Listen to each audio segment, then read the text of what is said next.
अस्सलाम वालेकुम जी। आज एक क्लाइंट की साइट पे हैं। यहाँ पे 15 kilowatt HED hybrid system install किया है अभी। कमर्शियल साइट है। यहाँ पे रफली 1.5 लाख का बिल आ रहा है। तो हमने इनको हाइब्रिड सिस्टम इंस्टॉल करके दिया है, जिसमें नेट मीटरिंग नहीं कर रही है अभी, पर इनके बैटरीज इंस्टॉल करी हैं 12 और एक 15 किलोवाट का हाइब्रिड इन्वर्टर इंस्टॉल किया है। अब किस तरह ये इनकी बिजली कम करेगा ये फवाद आपको बताएँगे। बताइए।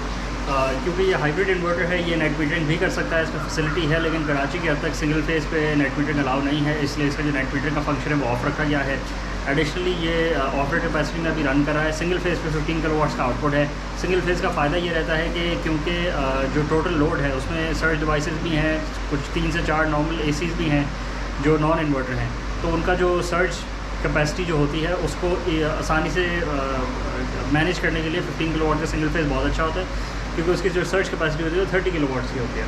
तो 30 किलोवाट्स में आपको रफली 120 एम्पेयर मिल जाते हैं, तो which is a very nominal, which is very good amount for margin, safety margin. Additionally क्योंकि यहाँ पे 4 से 5 नॉन इन्वर्टर ACs हैं, बाकी 3 इन्वर्टर ACs हैं, लाइट, फैंस और फ्रिज हैं, डीप फ्रीज़र है और पानी की मोटर है और कुएँ का एक पंप है, वेल है। तो इस तरह का एक मिसलेनियस लोड है जो कि रियल टाइम में जब रन करें तो 4 किलोवाट का लोड है रियल टाइम में हर वक्त, जब ACs ऑफ है। और जब ACs ऑन हो जाते हैं तो फिर रफली 12 से 13 से 14 किलोवाट का रफली वेरिएबल लोड होता है, जो कि डायरेक्ट सोलर पर रन कर रहा होता है। सुबह 8 से शाम के 4-5 बजे तक डायरेक्टली रन कर रहा होता है सोलर कैपेसिटी पे। उसके बाद फिर ये बैटरीज़ पे आ जाते हैं, फिर रात भर बैटरीज़ पे निकल जाता है। जो पूरा सिस्टम है वो ऑपरेट कैपेसिटी में ही रन कर रहा है कि इलेक्ट्रिक का इनपुट इधर नहीं है, कि इलेक्ट्रिक की ज़रूरत नहीं है, कि इलेक्ट्रिक की पल्स मौजूद है, कि इलेक्ट्रिक का सिग्नल मौजूद है। अगर कभी खुदा ना खासा कोई इशू आए तो you can always switch to के electric through a phase. Electric change over लगा हुआ है, यू कैन ऑलवेज स्विच, आप बाईपास करके के इलेक्ट्रिक पर जा सकते हैं। और इन्वर्टर का अगर रूटीन मेंटेनेंस करनी है तो आप वो कर सकते हैं। एडिशनली क्योंकि ये टेस्ला इन्फिनिटी HLE 15 किलोवाट का इन्वर्टर है, इसमें 2 तरह के आउटपुट्स आते हैं, हाई आउटपुट आता है और लो आउटपुट आता है। आउटपुट 1 वो होता है जो कि थ्रू आउट और एट ऑल टाइम्स रनिंग होता है, उसका जो लोड होता है उसको हर वक्त पावर मिल रही होती है। जो आउटपुट 2 होता है, अगर फ़र्ज़ करें कि इलेक्ट्रिक या बापडा की तरफ से लोड शेडिंग हो जाए तो जो आउटपुट 2 के आगे लोड लगा हुआ होता है, डिवाइसेस होती हैं, उसको पावर आना रुक जाती है। ये इसलिए बनाया गया होता है ताकि यूज़र को ये आसानी हो जाए डिफ़ाइन करने के लिए कि वो आउटपुट जिसको वो पावर नहीं देना चाहता है ड्यूरिंग लोड शेडिंग टाइम, ताकि उसकी बैटरीज ड्रेन ना करे, तो वो उसको आउटपुट 2 पे कनेक्ट कर दे। तो ड्यूरिंग लोड शेडिंग टाइम वो आउटपुट पावर नहीं दे रहा होगा, जबकि आउटपुट 1 पे वो लाइट्स और वो फैंस और वो ACs और वो डीप फ्रीज़र जो कि क्रिटिकल लोड में की डेफिनेशन में आते हैं, उनको हर वक्त पावर मिलती रहेगी। There will be no issue for that load, that will be powered on during at all times. साथ साथ आप देख सकते हैं इसमें 12 बैटरीज़ का बैंक लगाया गया है। 230 एम्पेयर आवर ईच की बैटरी है। Deep cycle toll tubular batteries हैं, फिनिक्स की है, मेड इन पाकिस्तान है। 2500 लाइफ साइकिल कंपनी क्लेम करती है। ये रफली 33 किलोवाट आवर का बैंक है, जिसमें से around 16 kilowatt hour usable capacity है। अराउंड 50% का अगर डेप्थ ऑफ डिस्चार्ज लें, जो कि एक्चुअली इससे थोड़ा ज़्यादा ही होता है, but to be on the safe side 50% अगर डेप्थ ऑफ डिस्चार्ज लें तो 15 से 16 किलोवाट आवर का बैटरी बैंक है। तो ये रफली इनका अल्हम्दुलिल्लाह सारी रात निकाल देता है। प्लस आप देख सकते हैं कि बाकी अब आपको दिखाते हैं DP बॉक्स क्लोज से, और इन्वर्टर भी करीब से दिखाते हैं, बैटरी भी दिखाते हैं। उसके बाद आपको कस्टमर जो ओनर है जगह के, उनका भी रिव्यू देते हैं और उनसे भी मिलवाते हैं, और उनका भी एक्सपीरियंस आपको बताते हैं कि उनको क्या क्या इश्यूज़ आ रहे हैं या वो कैसा फ़ील कर रहे हैं और उनका कैसा एक्सपीरियंस रहा है इस सिस्टम लगने के बाद। तो ये आप देख सकते हैं कि 15 किलोवाट का HLE इन्वर्टर है, सिंगल फेस का इन्वर्टर है। स्ट्रिंग पे आप देख सकते हैं 3 PV की स्ट्रिंग्स इसमें लगती हैं पर स्ट्रिंग। अभी क्योंकि शाम के 5:30 बज रहे हैं और आज क्लाउडी वेदर है कराची में, तो आप देख सकते हैं पर स्ट्रिंग बहुत थोड़े से वाट्स आ रहे हैं। 280 वाट एक पे आ रहे हैं, 209 एक पे आ रहे हैं, 218 दूसरे स्ट्रिंग पे आ रहे हैं। और जो लोड है वो रफली 3000 वाट का लोड है। 20% कैपेसिटी बनती है। 88% बैटरी चार्ज है। अगर हम एनर्जी के अंदर जाएँ तो आप देख सकते हैं आज 25 किलोवाट आवर 25 यूनिट्स इसने प्रोड्यूस करे हैं, जो कि कम यूनिट्स हैं क्योंकि आज क्लाउडी वेदर है और बादल भी आए हुए हैं और बारिश का भी सीन है, तो इसलिए आज इसकी जो जनरेशन कैपेसिटी वो काफ़ी कम थी। लेकिन ऐसे दिन कराची में रफली 12 से 15 ही होते हैं थ्रू आउट द ईयर, तो 365 दिन में से 10 से 12 दिन ऐसे होते हैं जब इतनी कैपेसिटी होती है, वरना तो पीक की कैपेसिटी ही होती है, प्रोडक्शन कैपेसिटी जो होती है। आप राइट साइड पे देख सकते हैं इसके साथ बैटरीज लगी हुई हैं, टॉल ट्यूबुलर फिनिक्स की बैटरी है, 230 एम्पेयर आवर ईच की बैटरी है। इसमें आप देख सकते हैं वायर का जो गेज है वो बहुत हाई रखा गया है टू मेक श्योर कि वायर सीट अप ना करें, क्योंकि 15 किलोवाट का इन्वर्टर है और 15 किलोवाट के इन्वर्टर जब करंट को यूज़ करेगा 48 वोल्ट्स की बैटरी को, तो करंट हाई हो जाता है। तो इसी सेफ्टी को मद्देनज़र रखते हुए जो बैटरीज़ का गेज है, जो वायर का गेज है, वो बहुत हाई रखा गया है। इसी सेफ्टी कंपोनेंट्स को ज़्यादा प्रेफरेंस दी गई है। साथ साथ आप देख सकते हैं वेंटिलेशन के लिए लेफ्ट साइड पे वॉल फैन लगाया गया है ताकि इन्वर्टर हर वक्त वेंटिलेटेड रहे। इन्वर्टर असल में कंप्यूटर की तरह होता है, पीसीबी होता है उसके अंदर, तो उसको जितनी वेंटिलेशन मिलती रहेगी। इनसाइड द इन्वर्टर भी 4 फ़ैन मौजूद हैं, DC 12 वोल्ट वाले फ़ैन मौजूद हैं जो कि इन्वर्टर को एयर वेंटिलेटेड रखते हैं।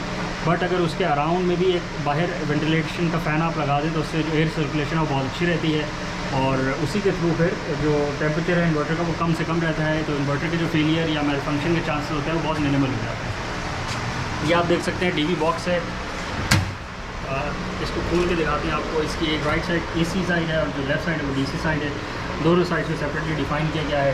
तो राइट साइड के आप पैनल में देख सकते हैं कि ऊपर 2 सिलेक्टर लगाए गए हैं जो कि एक सिलेक्टर है आउटपुट 1 के लिए, जिसका मतलब है कि अगर आप लेफ्ट पे 1 पे करेंगे सिलेक्टर को तो सोलर पे आप मतलब इन्वर्टर के थ्रू आप लोड को पावर दे रहे होंगे। अगर आप उस सिलेक्टर को घुमा के 2 पे कर देंगे तो आपका जो लोड है वो के इलेक्ट्रिक से पावर लेने शुरू कर देगा, जिसका मतलब आपने इन्वर्टर को बाईपास कर दिया है। राइट साइड का जो सिलेक्टर वो आउटपुट 1 का है, तो मतलब राइट साइड के सिलेक्टर आउटपुट 1 का है और लेफ्ट साइड के सिलेक्टर आउटपुट 2 का है।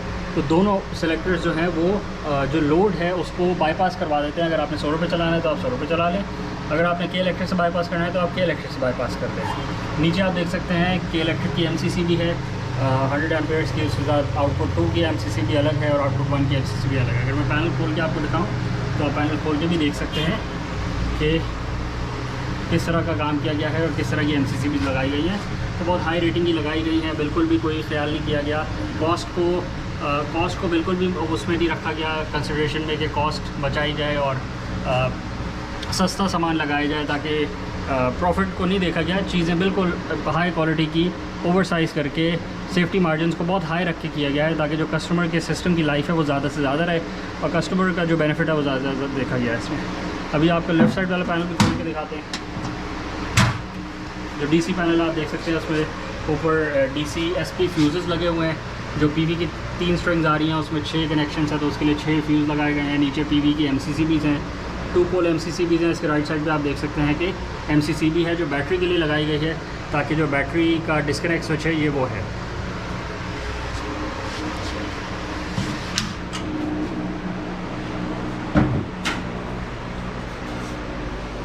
अब ये जो सिस्टम है ये इसका जो लोड है उसमें एक इलेक्ट्रिक कार भी है, वो भी आपको दिखाएंगे। MG EV का जो इलेक्ट्रिक मॉडल है वो भी इसी इन्वर्टर से चार्ज होता है, इसी सोलर पावर से चार्ज होता है। तो ड्यूरिंग द डे वो रफली 4 से 5 घंटे में फुली चार्ज हो जाता है थ्रू यूजिंग सोलर एनर्जी। तो जो गाड़ी की 200 से 250 किलोमीटर की पूरी रेंज है वो 4 से 5 घंटे में चार्ज हो जाती है थ्रू यूजिंग सोलर पावर। तो जो आपको फुल टैंक की कैपेसिटी 250 किलोमीटर का खर्चा पड़ता है और रफली 700 से 800 रुपये पड़ता है when you charge it using solar energy. तो ये इसका लोड है और ये पूरा सिस्टम है। अब आपको मिलवाते हैं ओनर के साथ और उनका आपको बताते हैं, वो आपको बताएंगे कि उनका एक्सपीरियंस कैसा रहा और उनका कस्टमर रिव्यू क्या है इस सिस्टम के बारे में। जी आसिम साहब बताइए आपका क्या एक्सपीरियंस रहा है। देखिए इनिशियली पहले तो आप लोगों ने लगाया थे 2 सिस्टम यहाँ पे लगे हुए थे 5-5 किलोवाट, सही है। लेकिन उसमें ये था कि बहुत सारी चीज़ें मेरी ऑफ रेट थी। उसमें मतलब कि जब लाइट चली जाती थी मैं उसको पावर नहीं कर पाता था। क्योंकि कमर्शियल इदारा है, आई नीडेड समथिंग टेंजिबल ताकि उस हिसाब से इश्यूज़ ना आए, क्योंकि आगे जिस तरह की लोड शेडिंग हो रही है ख़ास तौर पे जब मौसम ख़राब हो तो उसमें ज़्यादा होती है। तो उसके लिए जब मैंने फिर आप लोगों ने ये रेकमेंड किया तो अभी तक तो अल्हम्दुलिल्लाह मुझे इतना टाइम नहीं हुआ, तकरीबन 5-1 दिन हुए हैं। तो ये कि अभी तक तो रिज़ल्ट बहुत अच्छा है, मतलब कि मुझे अब मैं तकरीबन आप समझे कि ये हॉस्पिटल पूरा जो कमर्शियल इदारा फिर तकरीबन पूरा ही ऑफ ग्रेड है। चार्ज हाँ अलबत्ता गाड़ी को मैंने अभी सिर्फ एक दफ़ा ही किया है, लेकिन ये कि क्योंकि वो ऑलरेडी आधी चार्ज थी टेस्टिंग फेज़ के लिए मैंने उसको लगाया था। तो नॉर्मली मैं उसको जो चार्ज करता हूँ 4 किलो, वैसे तो 7 किलोवाट पे चार्ज होती है, लेकिन नॉर्मली मैं उसको 4 किलोवाट पे चार्ज करता हूँ। तो मतलब there was no issue in that. उस टाइम भी लोड कॉन्स्टेंट लोड 3.5-4 किलोवाट का था, 4 और लग गया 8-8.5 किलोवाट के पैनल्स उस टाइम प्रोड्यूस कर रहे थे मोर लेस। इस मौसम में घंटे 1.5 के लिए किए थे, उसके बाद फिर वो ड्रॉप हो गया ऑब्वियसली क्योंकि क्लाउड कवर था। सही ठीक है। और कोई आप रिकमेंडेशन दें कि लोगों को कि हाइब्रिड सिस्टम की तरफ ज़्यादा जाएँ, ऑन ग्रिड की तरफ ज़्यादा जाएँ या ऑफ ग्रिड की तरफ ज़्यादा जाएँ? देखिए मेरी जो एक्सपीरियंस है वो तो शुरू में फ़र्स्ट टाइम आपको पता है सिर्फ 2.5 किलोवाट से स्टार्ट किया था। सही ठीक है ना, उस टाइम वो that was totally an off grid system, मतलब कि उसमें बगैर बैटरियों का मैंने ट्राई किया था, लेकिन वो इतना का एक्सपीरियंस कामयाब नहीं हुआ क्योंकि थोड़ी सी भी फ्लक्चुएशन उसमें होती थी तो हमारा ट्रिप कर जाते थे, इसलिए चल रहे होते थे। उसके बाद फिर हमने उसका बैटरियाँ लगाई। जब बैटरियाँ लगाने के बाद तब भी वो फिर 2.5 किलोवाट था, उसको 5 किया गया। 5 के बाद फिर हमने उसको और बढ़ाया, फिर 10 किया गया। उसके बाद अब ये है कि अब मेरे पास तकरीबन सारे system of grid plus hybrid, मतलब कि बैटरियाँ प्लस एक सिस्टम है जो सोलर एनर्जी बेच रहा है के इलेक्ट्रिक को। और मेरा तकरीबन कोई 6 महीने से मेरा बिल जो है क्या कहते हैं पेमेंट नॉट रिक्वायर्ड पे आ रहा है। I am pretty much satisfied. ठीक है, ठीक है, रैप अप करते हैं इसको यहीं पे। अगर आपको भी क्वेरी है और कोई कंसर्न है या सिस्टम लगवाना है तो आपके नीचे कॉन्टैक्ट नंबर्स आ रहे हैं, रब्ता कर सकते हैं आप। लाइक कर दें वीडियो को, सब्सक्राइब कर देंगे चैनल को, तो जो भी अपडेट्स होंगी चैनल पे वो आपको रियल टाइम में दिखती रहेंगी। और बिल्कुल थैंक यू। अभी आपको अस्सलामुअलैकुम जी, अभी आपको दिखाते हैं जो 15 किलोवाट का हमने 15 किलोवाट का एक्चुअली इन्फिनिटी सिंगल फेस का जो हाइब्रिड सिस्टम लगाया है इस साइड पे। उससे आपको दिखाते हैं कि इलेक्ट्रिक कार को कैसे चार्ज करते हैं, और जब इलेक्ट्रिक कार को चार्ज करते हैं तो उसका पोर्ट कौन सा है, उसका चार्जर कौन सा है, और वो कितना पावर लेता है कार को चार्ज करने के लिए, और कितने टाइम में वो कार को फुली चार्ज कर देता है इलेक्ट्रिक कार को, MG EV को, ताकि वो अपनी फुल 200-220 किलोमीटर की जो उसकी रेंज है वो देता है। तो अभी आपको दिखाते हैं रियल टाइम में, कस्टमर आपको कनेक्ट करके दिखाएंगे और आपको दिखेगा। यासिन साहब दिखाइए कैसे आप कार को चार्ज करते हैं। पहले तो मुझे वो ऑन करना पड़ेगा। बिल्कुल, ये इसका चार्जर है, ये आप देख सकते हैं चार्जर की तरफ जा रहे हैं, और सेफ्टी के लिए MCC भी लगाई गई है वहाँ पे। ये कार चार्जर है और उसकी ये पोर्ट है, ये उसका कनेक्टर है। अभी इसको गाड़ी में लगा दिया जाएगा।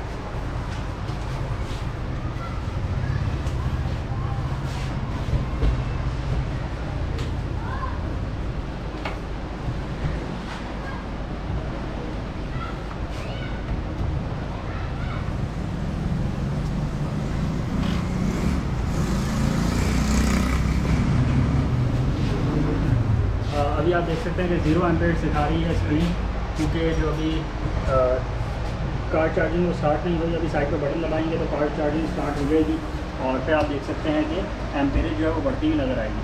और सब प्रेस करिए जी, इन्होंने बटन प्रेस कर दिया है। अभी आप देखेंगे कि कार की चार्जिंग स्टार्ट हो गई है।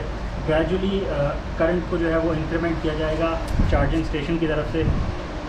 और ये मैक्स अभी सेटिंग हुई हुई है 20 एम्पेयर्स की, तो आप देख सकते हैं 19.2 एम्पेयर्स पे गाड़ी चार्ज हो रही है। साथ में आपको ये पैरामीटर्स भी दिखा रहा है, 229 वोल्ट्स पे चार्ज हो रही है।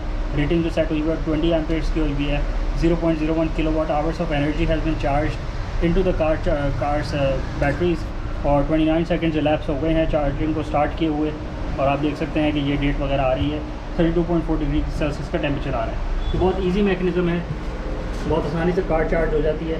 और क्योंकि आप सोलर के थ्रू कार को चार्ज कर रहे हैं, तो जो आपकी एनर्जी है वो सोलर के थ्रू ही जनरेट हो रही है, आप के इलेक्ट्रिक को इस्तेमाल नहीं कर रहे हैं। तो जो गाड़ी को चार्जिंग की एनर्जी आ रही है वो भी के इलेक्ट्रिक से आ रही है, तो आपको उसका भी बिल नहीं देना पड़ रहा। तो सोलर से चार्ज हो रही है तो आप गाड़ी भी फ्री में रन कर रहे हैं। एडिशनली जो आपके घर के इलेक्ट्रिक का बिल है वो भी बहुत मिनिमल सा आ रहा है। तो ये एक नई फैसिलिटी है, ये सबको अवेल करनी चाहिए। आइए अब आपको दिखाते हैं इन्वर्टर क्या दिखा रहा है, कितना लोड ले रही है ये गाड़ी चार्ज होने में।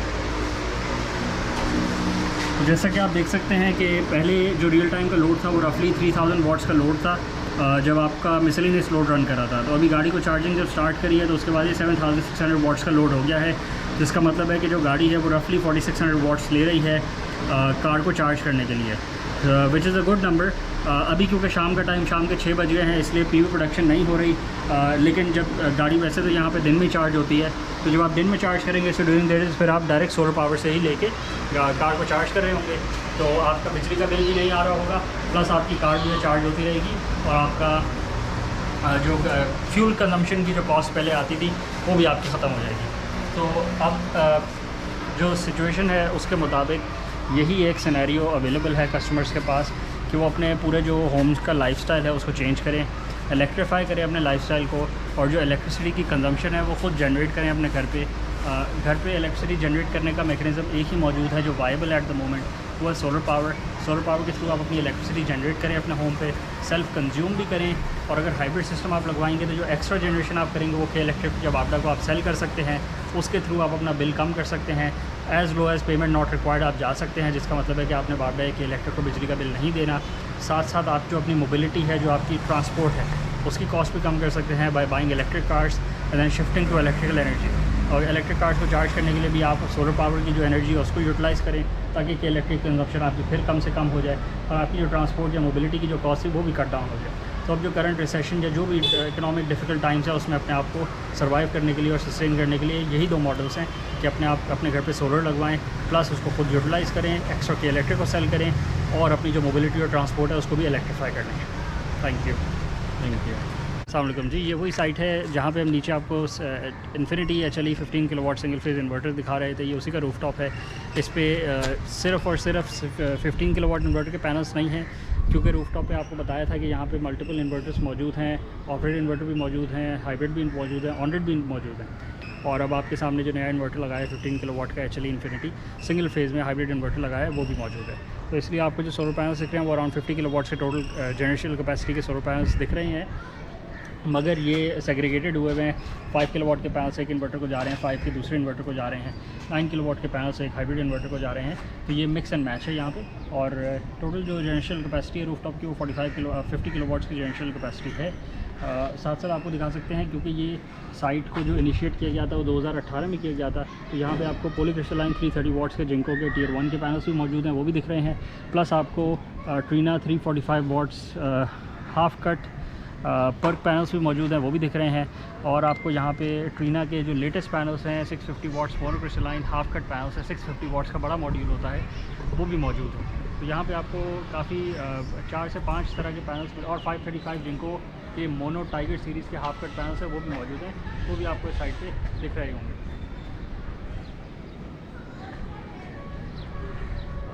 सिस्टम को 3 से 4 उसमें डिवाइड किया गया है, एरियाज़ में डिवाइड किया गया है। आपको पास से जाके भी इन्वर्टर्स सोलर पैनल्स को दिखाते हैं। और ये जो बिल्कुल आपके नियरेस्ट पैनल्स हैं वो आपको दिख रहे हैं, ये जिंको के 330 वाट्स और ट्रीना के 345 वाट्स के पैनल्स हैं। और ये अराउंड 15 किलोवाट्स की इस ब्लॉक की टोटल जनरेशन कैपेसिटी है। ये जो आप ब्लॉक देख सकते हैं इसकी टोटल जनरेशन कैपेसिटी है 15 किलोवाट। ये सबसे पहले लगाए गए थे और इसको 3 साल से ऊपर हो गए हैं इस पूरे सिस्टम को, और अल्हम्दुलिल्लाह ये ठीक चल रहा है। और अब आपको बाकी साइड भी दिखाते हैं जो 650 वाट्स के पैनल्स हैं। ये ट्रीना के लेटेस्ट पैनल है, 650 वाट्स के पैनल्स हैं। और ये इनका जो स्लोप है वो बहुत थोड़ा सा दिया गया है, क्योंकि जो कवर्ड एरिया था वो इतना नहीं था और क्लाइंट की रिक्वायरमेंट थी कि मुझे ज़्यादा एलिवेटेड स्ट्रक्चर भी नहीं चाहिए। तो जो टोटल जो स्लोप दिया गया है वो थोड़ा सा दिया गया है, which is sufficient for good production. And उससे ये है कि प्रोडक्शन जो है वो सफिशेंट होती है और जो टिल्ट है वो भी कम से कम है। तो उसकी वजह से जो बैक की जो रो है उसको ज़्यादा स्लोप देने की ज़रूरत नहीं है, वो ज़्यादा एलिवेटेड नहीं हुई। ज़्यादा एलिवेशन की वजह से फिर स्ट्रक्चर को और ज़्यादा स्ट्रॉन्ग करना पड़ता है, जिसकी वजह से फिर स्ट्रक्चर की जो स्ट्रेंथ है वो बढ़ानी पड़ती है। और उसकी वजह से जो एंकर माउंट्स हैं उनको भी ज़्यादा स्ट्रॉन्ग करना पड़ता है। इसकी वजह से रूफ टॉप में फिर होस या फिर जो बैलेस्ट हैं वो ज़्यादा स्ट्रॉन्ग लगाने पड़ते हैं। तो क्लाइंट की रिक्वायरमेंट नहीं थी कि मुझे ये नहीं चाहिए, इसीलिए हमने ये नहीं किया।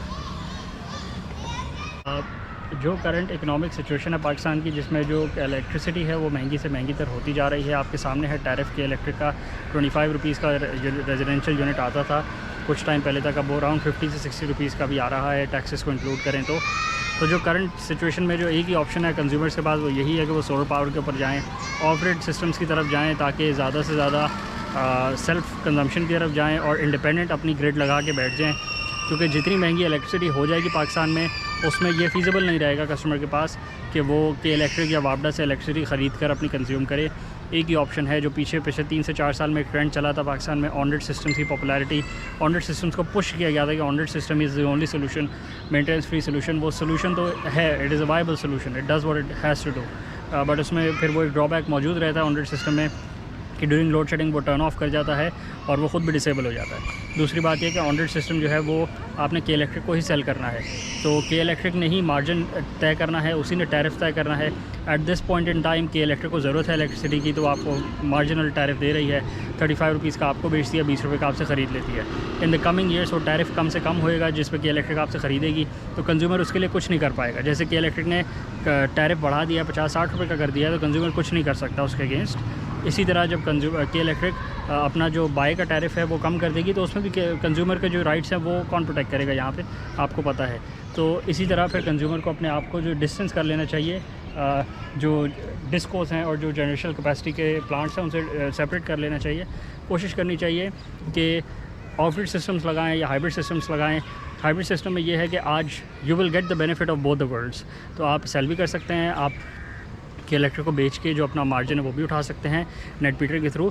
प्लस आपके इन्वर्टर में ये कैपेसिटी मौजूद है कि in the coming years if you want to go off grid totally you can always go off grid. You will not need to change your inverter to a new inverter and then spend massive amounts of money again.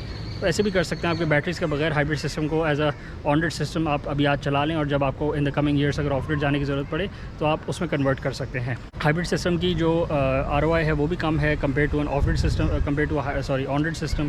तो ये सारे factors हैं, but hybrid system की जो initial setup cost आती है वो थोड़ी सी ज़्यादा आती है compare to on grid system. On grid system को प्रेफर कस्टमर सोलर कंपनीज इसलिए प्रेफर करती हैं क्योंकि उसकी जो इंस्टॉलेशन है वो compare to hybrid system it's nothing. On grid system को इंस्टॉल करने में जो पार्ट्स हैं वो भी कम लगते हैं, लेबर भी कम लगती है, टाइम भी कम लगता है, और बिल्कुल भी कोई कंपेयर अगर हाइब्रिड सिस्टम से करें तो मेहनत नहीं लगती और वायरिंग भी नहीं लगती। तो सोलर कंपनीज़ का जो मार्जिन है और जो प्रॉफिट्स हैं वो ज़्यादा होते हैं ऑन ग्रिड सिस्टम में compare to hybrid system. Current situation में जो स्टॉक अवेलेबिलिटी है वो भी थोड़ी सी फ्लक्चुएट कर रही है, और जो स्टॉक की सप्लाई थी उसमें भी थोड़ा सा फ़र्क आ रहा है क्योंकि डॉलर की आपको पता है फ्लक्चुएशन चल रही है। एक तो प्राइसेस भी बहुत बढ़ गई हैं, पिछले 7 दिनों में प्राइसेस में बहुत इंक्रीमेंट आया। इवन दो पीछे टैक्सेस को रिड्यूस किया गया था, सोलर पैनल्स पे जो 17% का GST लगता था वो वेव ऑफ किया गया था महीना पहले, बट उसके बाद जो डॉलर ने एकदम शूट किया है, उसके बाद जो मार्केट में पैनिक है उसकी वजह से सोलर पैनल्स की प्राइसेस जो है वो बहुत ऊपर चली गई हैं। प्लस अवेलेबिलिटी भी स्टॉक की ख़त्म होती जा रही है क्योंकि जो LCs हैं उनको खोलने में मुश्किल आती जा रही है। ऐसा नहीं है कि स्टॉक बिल्कुल अवेलेबल नहीं है, स्टॉक अवेलेबल है, बट क्योंकि पैनिक है मार्केट में इसलिए आपको पता है prices automatically, supply and demand का बेसिक सा कॉन्सेप्ट है। सप्लाई अगर पीछे से कम हो जाएगी तो आगे डिमांड तो मौजूद है, लोड शेडिंग तो हो रही है, बिजली के बिल भी बढ़ते जा रहे हैं, तो उसकी वजह से डिमांड मौजूद है, सप्लाई कम हो जाएगी तो प्राइसेस ऑटोमेटिकली ऊपर चले जाएंगे। बेसिक फिनोमेना है, कोई नया कॉन्सेप्ट नहीं है, सिर्फ पाकिस्तान के लिए एप्लीकेबल नहीं है, all over the world concept applicable है। तो जिन्होंने लगवाना है वो कोशिश करें जल्द से जल्द लगवा लें। जितना डिले करते हैं उतनी सिस्टम की कॉस्ट भी ऊपर जाती है, टैरिफ भी के इलेक्ट्रिक का ऊपर जाता है, आप बचत भी देर से स्टार्ट करते हैं, और फिर दूसरा जो अवेलेबिलिटी है प्रोडक्ट की वो जितनी कम होती जाएगी उतनी प्राइसेस ऊपर ड्राइव होती जाएंगी। तो कस्टमर को बेनिफिट है, जितना जल्दी लगवा ले उतना जल्दी उसका फ़ायदा होता है। Thank you.